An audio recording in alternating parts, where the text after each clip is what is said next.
Facebook thing didn't work, and I was getting feedback, and there was a lot of noise upstairs, but we're here. So I hope everybody had a good week, and I'm happy to see you all, sir, who I'm not familiar with. Pamela, hello. Simcha El, Miss Sandy, Marianne, Devorah, hello, hello. Okay.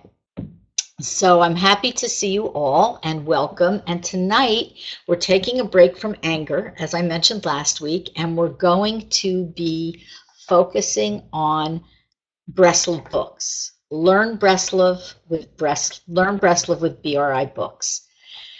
For those of you who saw the first video, I want to mention, very important, that this entire series of learning for women with BRI Books is sponsored by Gavriel and Chana Sneider, and the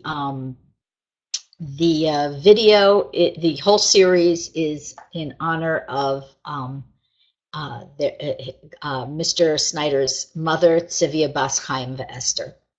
So tonight what we're going to do is I'm going to briefly remind you of last class in which we had an overview of Likutei Moran. I told you a little bit about Likutei Tefillos and how we use these books, and then a little bit of discussion on the advice book. That was a general introduction to two of Rebbe Nachman's works and one of Rebbe Nachman's works.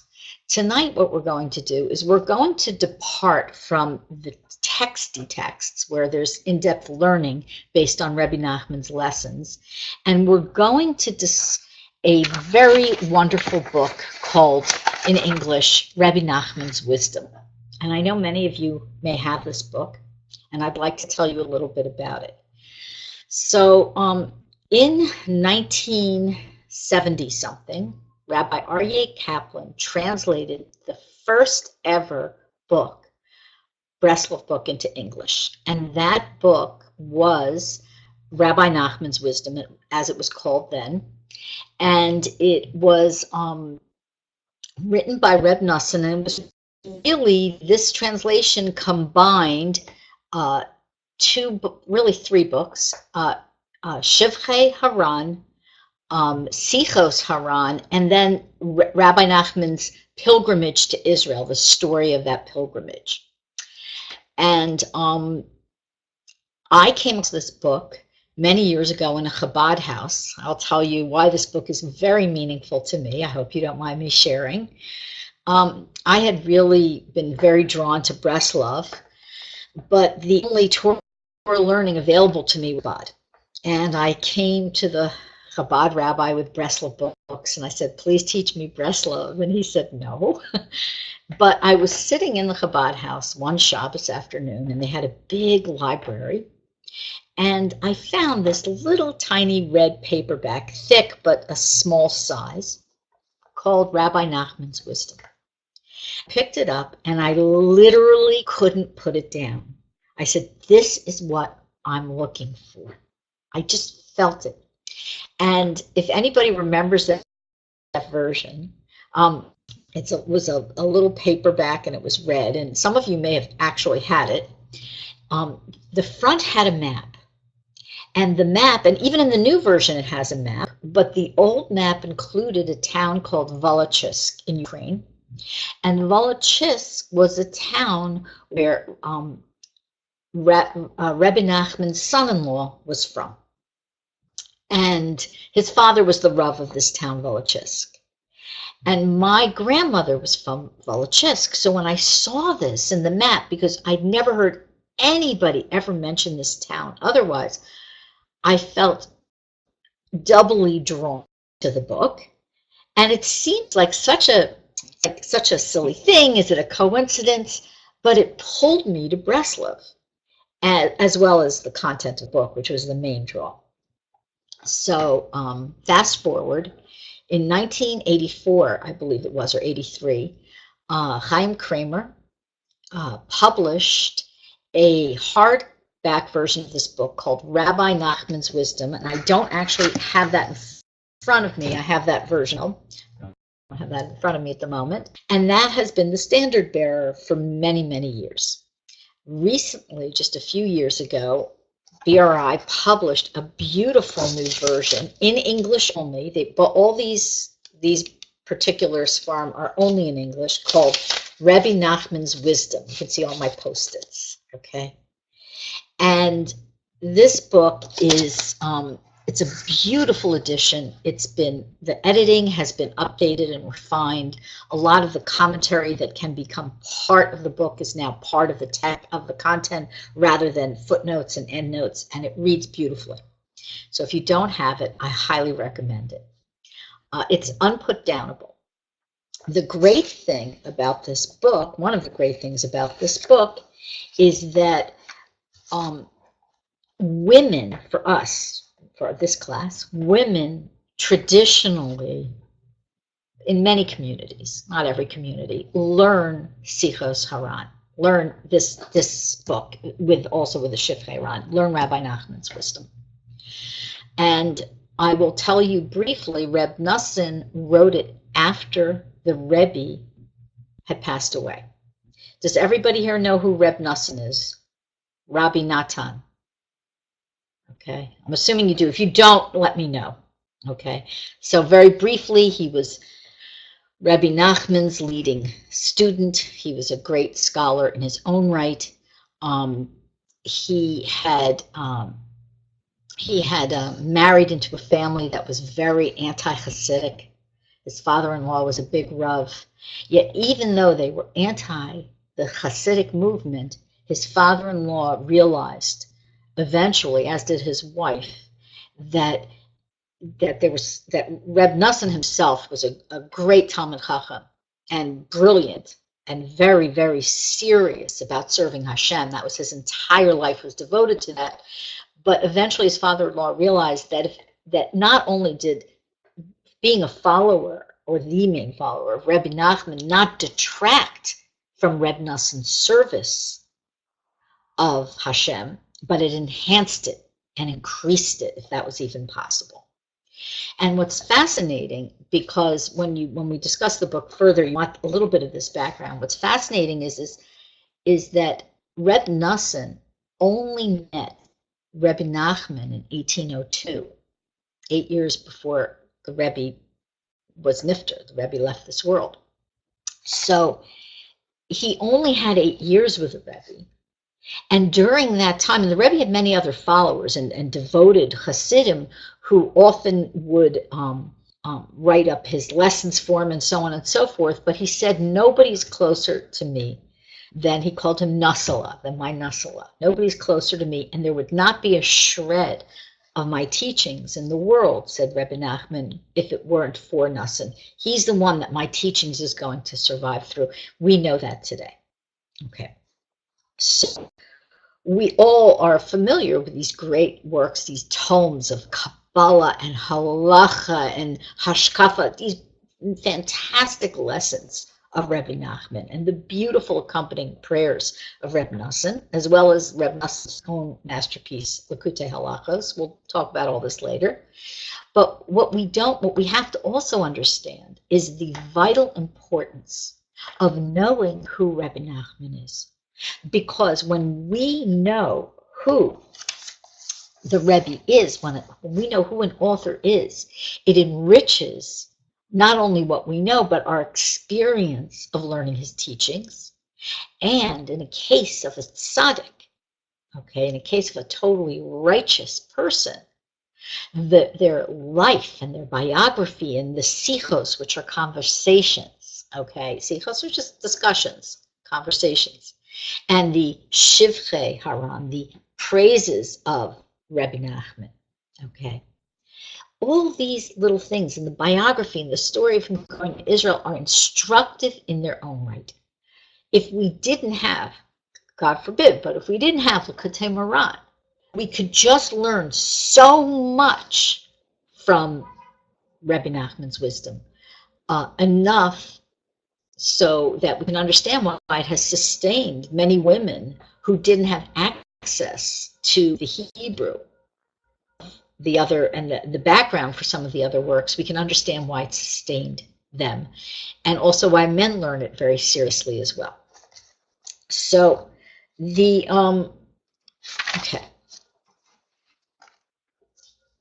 So I'm going to start by sharing with you a little bit from the first part of Sichos Haran. And what I want to do tonight is, even if you have Rebbe Nachman's wisdom, and even if you've read it, I pulled some gems from it that if you haven't, or if you haven't read it in a while, hopefully they're going to inspire you to go back and read it again. Conveniently, this entire Sefer has been divided up. It begins with the 1st of Tishrei. So you could start it, it's been divided up into days of the year. You could start it at the 1st of Tishrei, okay, next year. Or you can just start it now and read a paragraph a day. It doesn't have to be done in order. And for sticklers, okay, I encourage you better to start in the middle of a cycle than to miss out on even one day or half a year of this terrific work. Okay. So it begins with Shivachei Haran, his praises, okay? And this is Rebbe Nachman telling us about who the Rebbe was and why, what made him a tzaddik and what was special and unique about him. Now, we know in Breslov, and it's very important, that in the Breslov, the Rebbe's approach isn't that I'm so great up here and you're so low down here, okay? Even though we know he was so great. His approach is come on, come with me, hold my hand. Let me pull you up with my Torah. Let me inspire you. You can rise up as well, okay? That's his approach. He doesn't dispense with hierarchies, but he illuminates them for us by explaining we should all be striving for more. Okay, it's very motivating, because he said to his followers, he said specifically, he said, if you work as hard on yourself as I worked on myself, you could be a tzaddik too. He said, it's not because my grandfather was the Baal Shem Tov. It's not because I come from this illustrious line. It's because I worked on myself. So, Shivchei Haran, his praises in Rebbe Nachman's wisdom, begins with the Rebbe is a small child. And it tells us how the Rebbe wanted to detach. All of you who are here who know that later on he had a little bit of a not a reversal, but insight into how most people should act. But still, as a child, valuable for us to understand how driven he was. He was young, and what does a child love? Okay, so an oneg Shabbos for a child, delight of Shabbos for a child is food. Okay, that's a child's taiva. The child doesn't have a taiva for money. He doesn't have a taiva for immorality. He has only food. Okay, the Rebbe recognized that the desires were blocking him from being close to Hashem, and he wanted to detach himself from this world so he could be closer to Hashem. 6 years old. He was only 6 years old, and he swallowed his food without chewing it so he wouldn't get flavor out of it. Now, later on, he said he shouldn't have done that. But Rebbe Nachman wants us to know who the Rebbe was, because there's something we can glean from this, and that is that a 6-year-old child wants to find a way to put this world and our desires, whatever our desires are, into perspective. He understood at 6 years old that these desires are fleeting. They give us momentary pleasure, okay? And I'm not saying we shouldn't have pleasure in this world. What the reason how we can look at this and the reason why we should look at this and gain from it is to understand that whatever the Rebbe shows us, we in our own small way can emulate, okay? Maybe we can control some desire that we know isn't good for us, okay? Because the desires take over and we forget Hashem. All right, this is a Rebbe at 6. Okay, so he tells us there's so much in here, but I'm just going to give you a few that I marked. So even when he was a small boy, this I find very moving. The Rebbe began to devote every possible moment to his own studies. Okay, he was very seriously wanted to learn, and he would pay his tutor, pay his teacher, silver coins from his allowance. He used his allowance. Could you imagine as a child using your allowance? Okay, it's fascinating. He wanted to learn so much. Now remember, his tutor was being paid by his father, but he would give his tutor a bonus for each page so that the tutor would work harder to teach him many more pages every day. And he began, the tutor began to collect 3 coins extra every day. He worked so hard, and the Rebbe worked so hard to learn them. But what's so interesting is that this didn't come naturally to the Rebbe, and he tells us it was very hard for him. Rebbe Nachman tells us it was very hard for the Rebbe. It was a big struggle. And he wasn't a natural scholar, and he used to cry in frustration.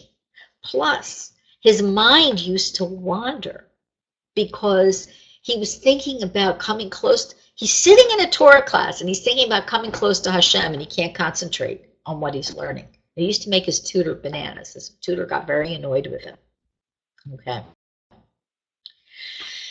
So we can read this. What do I get from this? I'll tell you what I get from this. I get very, very excited that somebody like this lived in this world, and he's my teacher. And somebody who's able to give me the right motivations for being excited about serving Hashem and learning and so on and so forth. Okay.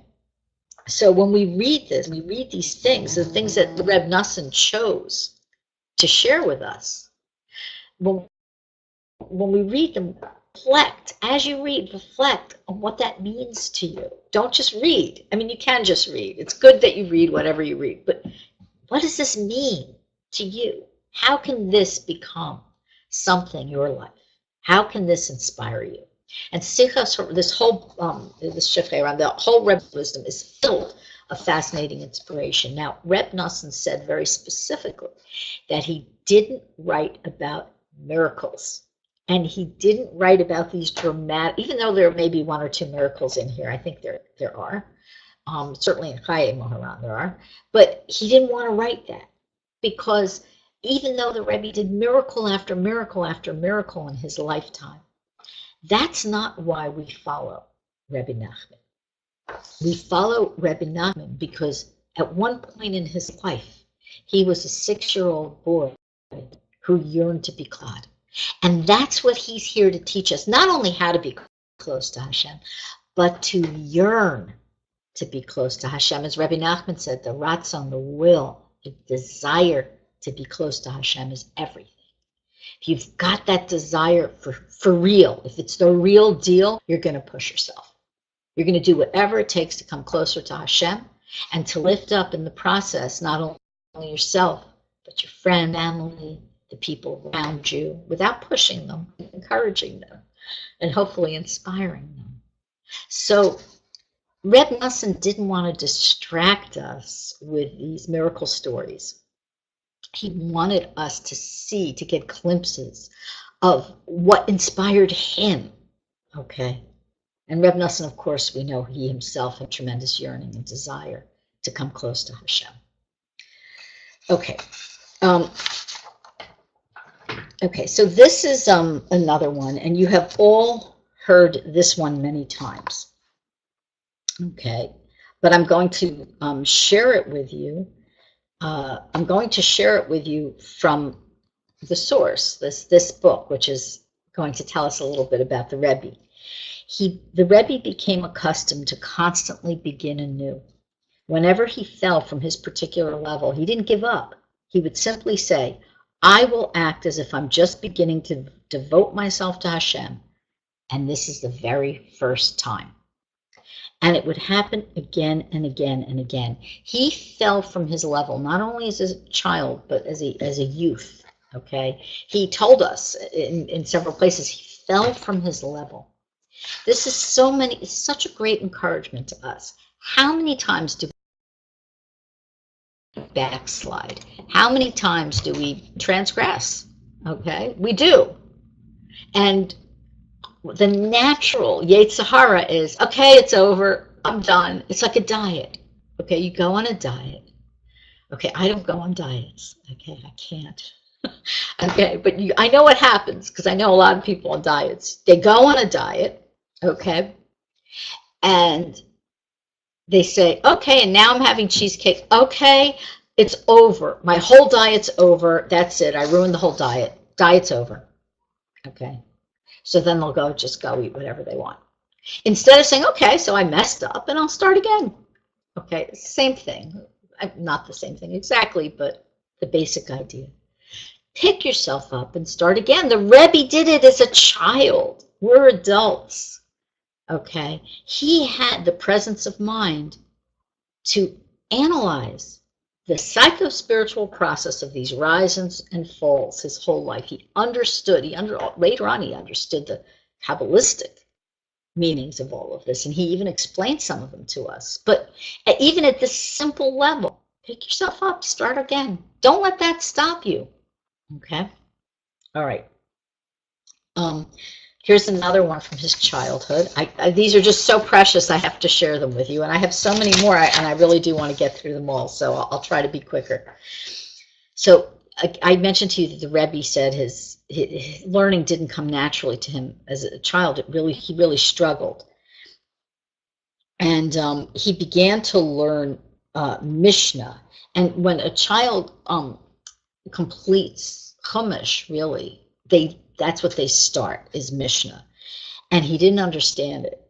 So he would cry, and he would cry. He wept and wept until he was able to understand the Mishnah. And later, when he began to study more advanced works, he found himself unable to understand them. I mean, he was brilliant, but there was a block.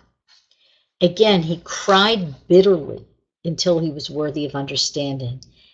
Rebbe Nachman tells us this, even of such esoteric studies as the Zohar and the writings of the Ari, which is Kabbalah, I guess, where understanding came only after long and bitter weeping.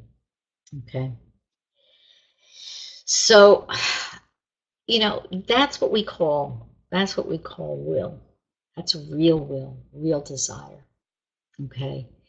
And one of the things that I take from this, not to belabor the point, but that when you cry a pure crying, a pure yearning for something, and it's good, the chances are, you're going to break through. You're going to have this breakthrough, especially if it's something you want to learn or something you want to do. You're going to have a breakthrough if you're so sincere that you're crying over it. Okay. I feel that every time I go to Uman. By the way, the next women's trip is May 28th through June 3rd. If anybody wants to join me, we have so far a great group of women. Okay. Let's see. So now so then the next part of the book is his pilgrimage to Israel. And if you haven't read it, it's worth the price of it. Okay. I've read it several times, and it's so fascinating. And he was in Turkey over Pesach, and he tells the story of just how he was stuck on the ship. It's really fascinating. So they think Reb Shimon was with him. I don't know. We know his attendant was with him. Some say it was Reb Shimon, his first follower, who Rebbe Nachman met at his own wedding day.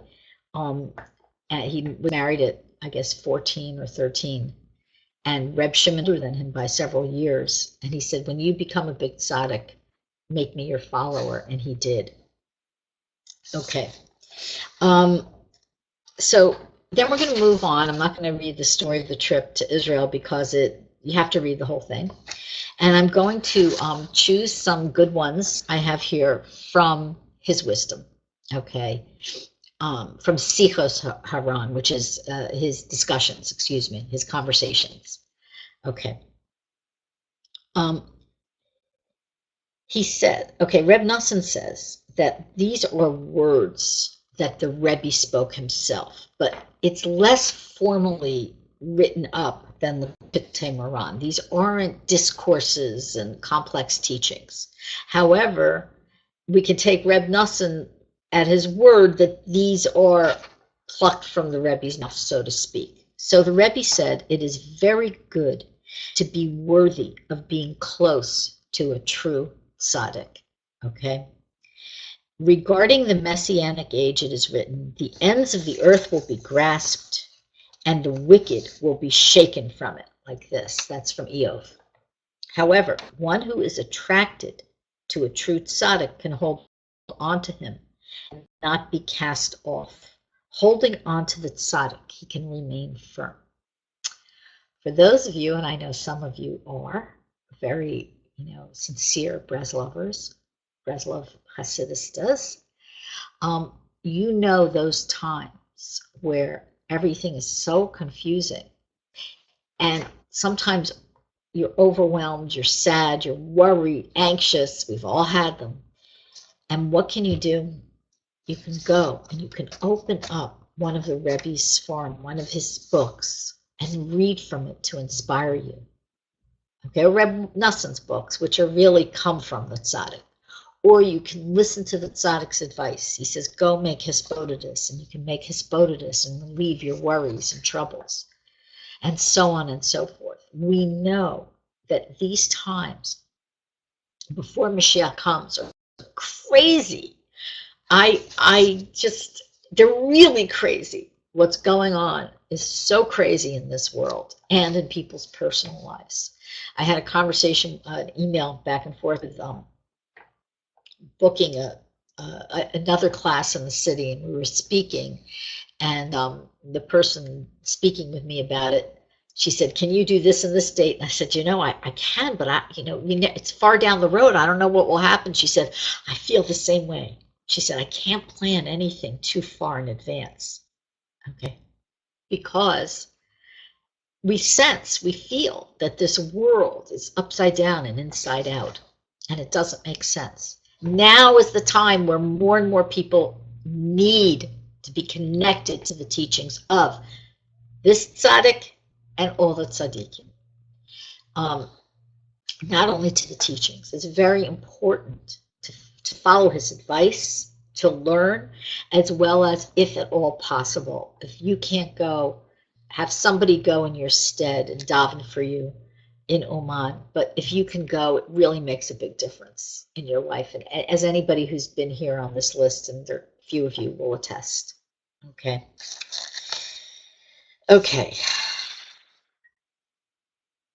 People fall away from Hashem during times like these, not because they're bad people. They fall away from Hashem because life is so scary that it's sometimes easier to shut your eyes to it. The Rebbe says no. He says, hang on firm to him. He's going to pull us through. Okay? All right. We have some more time. Okay, so I want to go along those lines and speak about this. Not everything is such dire predictions, but I want to speak about it a little bit. Usually I'm doing all the upbeat stuff, but we'll do this tonight. So the Rebbe said, there will come a time when a simple religious person will be as rare and unique as the Baal Shem Tov. And there's another quote that says, this even refers to someone who washes their hands the proper way and makes the blessing before a meal. So someone who has simple faith, and someone who even knows the basics of the halacha, what Hashem tells us how a Jew should live. A Jew should live like this, because this is what our neshamas, our souls, were designed to do in this world. Okay? Rebbe said, there's going to be a time where this is so rare. And it's true. You have to remember, in his time, most Jews, if you were a Jew, you were pretty much Orthodox. There was the Enlightenment movement, but that was a fringe kind of thing. It was, it was a revolution, and it was a renegade movement for sure. But who could have predicted that most Jews in the world wouldn't know a thing about Torah or a thing about Hashem? They'd have to come back. They'd have to come back as adults to learn all this, okay? To learn stuff that people have been taking for granted for thousands of years, okay? All right. We're going to continue along those lines. Okay, this is also about along these lines. Okay, so atheism is called a burden. On the verse, how can I alone bear your encumbrance and your burden? That's from Deuteronomy. Rashi explains that the burden refers to the fact that there were non-believers among the Jews in the Midbar. So we know, okay, okay. Maybe it was the Erev Rav who instigated the golden calf, but even in the desert, there were Jews who didn't really maybe believe. However, Rebbe Nachman told his followers, and he told anyone who would listen, when a person travels to a tzaddik, he casts aside this burden of atheism. It's a burden to not believe in Hashem. It leaves you cold. You can't go deep into your life and your life purpose if you don't believe in Hashem. And when a person travels to a tzaddik, it's a huge act of faith. You're doing it on faith, okay? And that's the opposite of atheism. And Rebbe Nachman said that in these times, atheism is going to be the predominant force, like a flood in this world. He told us it's going to be a flood of atheism and immorality. And these floods are just going to pour over us and, God forbid, drown us. But when we have faith in the tzaddik, we don't even know why. We read something of his, one word inspires us. And we say, he has something and I want. And I'm going to travel to get it, whether it means literally traveling, like going to Uman, or metaphorically traveling, like going through the pages of his Sforim. Okay, and learning and attending classes and so on and so forth. Okay, when we do that, that's an act of faith. We know that that's going to do something for us. Okay, when the doctor tells us, hey, medicine, okay, we have a mixture, a little bit of faith, but mostly, okay, the doctor, he has science, maybe he knows what he's doing, maybe the drug companies aren't out to get us, maybe they really do want us to get better so that we'll buy more of this medicine, so on and so forth. But this is different. Okay, this really is an act of faith. And this trains us, this faith in the tzaddik trains us to have faith in Hashem and faith in ourselves. Okay. Okay, I have a few more.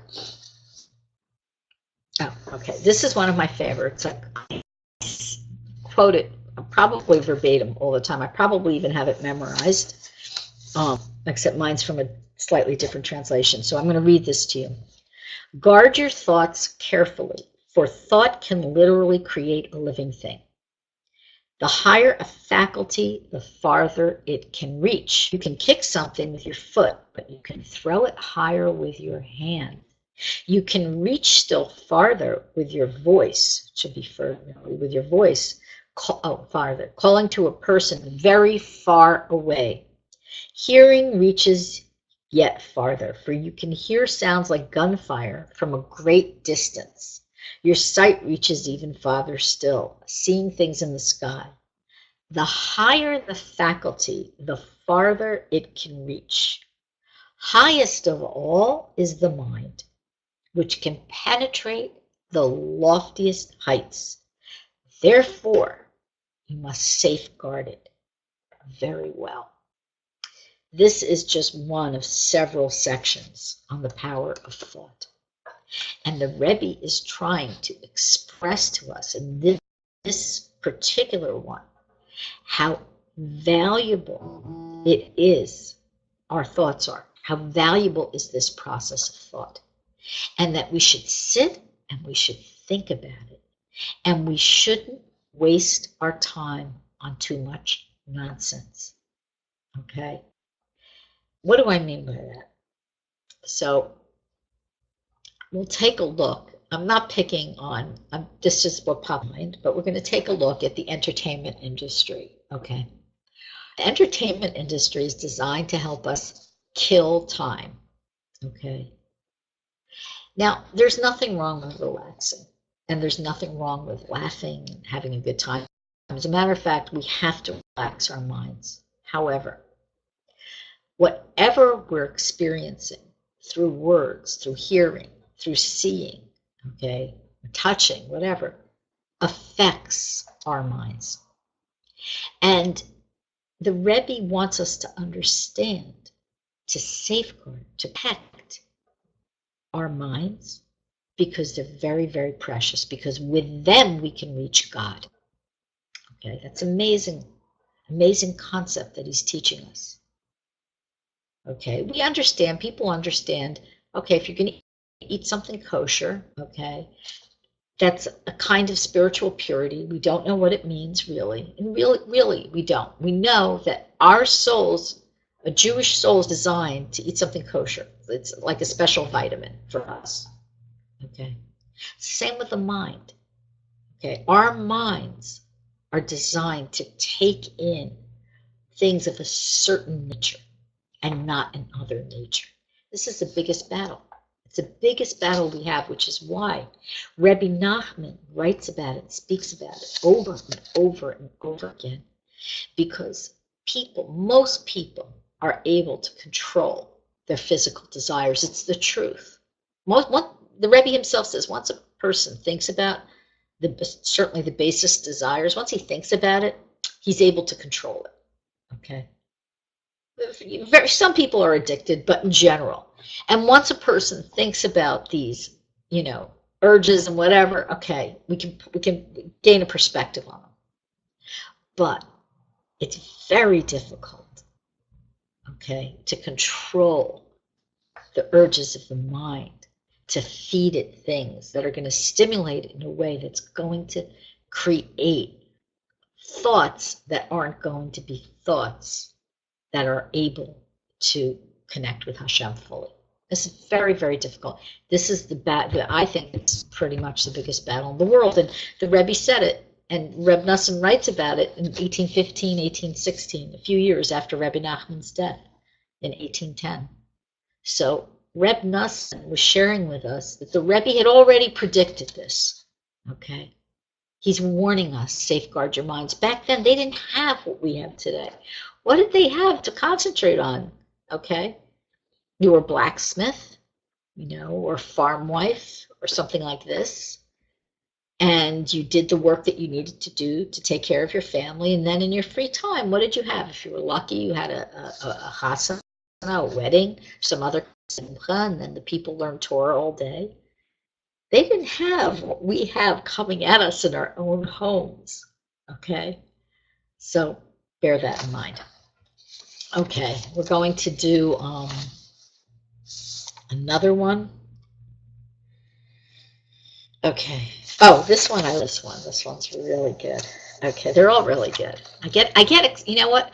My favorite one is the one that I'm reading at that time. It's like whatever my favorite sefer is, whatever I'm reading at that time. Okay. The Rebbe said, and this is a quote. Okay.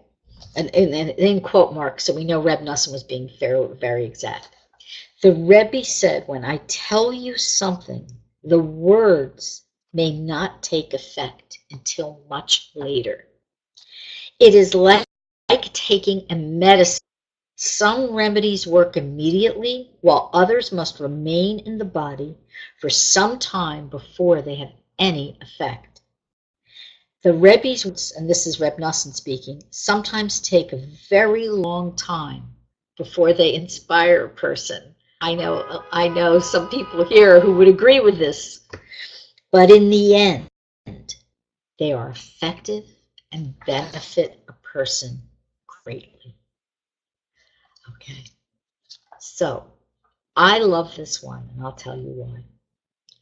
Because sometimes I read something of the Rebbe and I think that it's really affected me. And I find out a few years later, that's not really, I can be affected by that much more I only scratch the surface then, or I'll read something. Okay, I'll read something, let's say, and I'll say, oh, isn't that's so interesting, and I'll go right through it. And then 6 months down the road, somebody's going to be speaking about a topic related to it, and I'll go, oh, and I can begin to feel, okay, how I can start to apply this teaching in my own life. Okay, it is like medicine. This goes hand in glove with having that faith to travel to the tzaddik, literally and also through his works.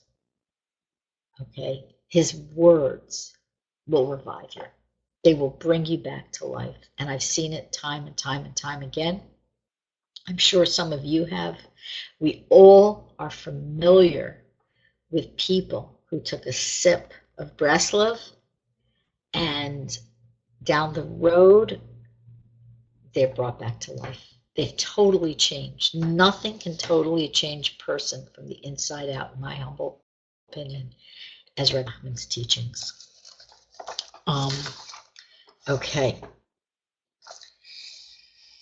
Okay, this one, I want to do one more. Okay, so everybody's still hanging on. Okay. The Rebbe said, oh, my computer just died. Let's see. Oh, look at that. Okay. Oh, okay. My computer went black. I had to type in again my code. Okay.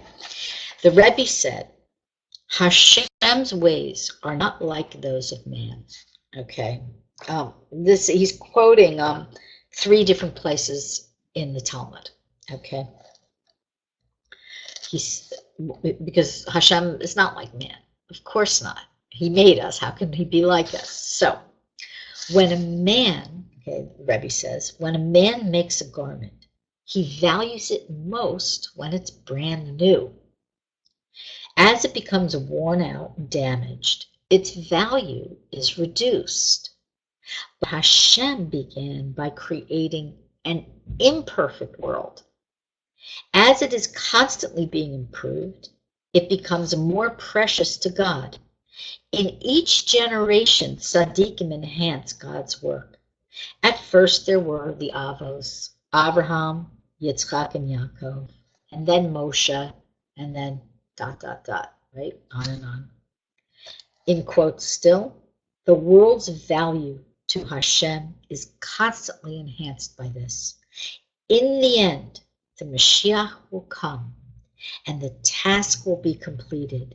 Then, Tikkun HaOlam, the rectification of the world, will be complete. Okay. This one always sticks with me. Every time I read it, I get chills, because much of the ethos out there is that nature's perfect, the world and nature are perfect, and that we come here and we mess things up. Okay? But this isn't just Rebbe Nachman. Rebbe Nachman's actually streamlining a major Jewish outlook for us. Hashem made the world in such a way that we're here to make it better. And the way we make it better, okay, is following the paths of the tzaddikim, beginning with Abraham, and then Yitzchak, and Yaakov, and Moshe, and on and on and on. And Yosef, we'll get in there. Okay, we don't want to leave him out. And on and on and on. Okay?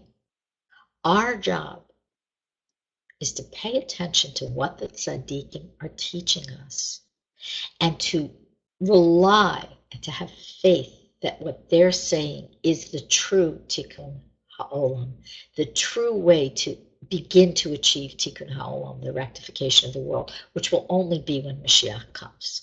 Okay? It's not political. It's not ecological. Okay? And by the way, I'm not saying that there's anything wrong with caring for, and not destroying, your environment. I'm not saying that. What I am saying is that we think, we know in our heads that best way to go about doing something. And we don't. Hashem created the world so that we can join him by following what is best for the world and best for us, by listening to the words of the tzaddikim, who are going to help us align with Hashem's vision for this great world. And Hashem gives us this autonomy, this freedom to choose. Am I going to remake the world in my image as a human being? Karl Marx did that, okay? Pol Pot did that, and worse, okay? Stalin, okay? Paro. No, we're not going to remake the world in our image. We're going to trust that the tzaddikim can guide us in how to improve the world and partner with Hashem in his master plan to bring us to the Geula. Tonight is Purim Katan. It's the Purim that we get it only 7 times out of every 19 years, because we only have 7 leap years, is that right? So it's a very special time. And in Purim Katan, it's the time where we can take a glimpse of Purim and see that what we see is inside out and upside down, okay? The tzaddikim are going to help us align our vision in the correct, orderly way that we need in order to make our lives better and the world a better place. Before I go, are there any questions about this book? It's so great. Get it. Get this book if you don't have it. If you have it, start reading it. Read one, they're numbered, each section. Someone read one little section a day. It will change your life. It's absolutely inspiring and wonderful. Okay, questions, comments? Okay. I see people typing. Let me see. Let me scroll down the chat menu. My reply isn't showing. Beautiful. Good. Okay. Baruch Hashem. I'm so sorry. Sandy, your reply is showing now. It's because I didn't scroll down the chat window. I just did it. I hope you all have a wonderful week. Next week, there's no class, but we will return the following week, God willing. And we want to thank the Sneiders for sponsoring these classes. I really love going through these farm. I love going through these books. I get all excited all over again, even though I read them all the time. I love telling people about them. So please join me in reading them and have a wonderful week, everybody. Good night. See, I can't remember. I never can remember how to log out of here. How do I log out of this? Okay.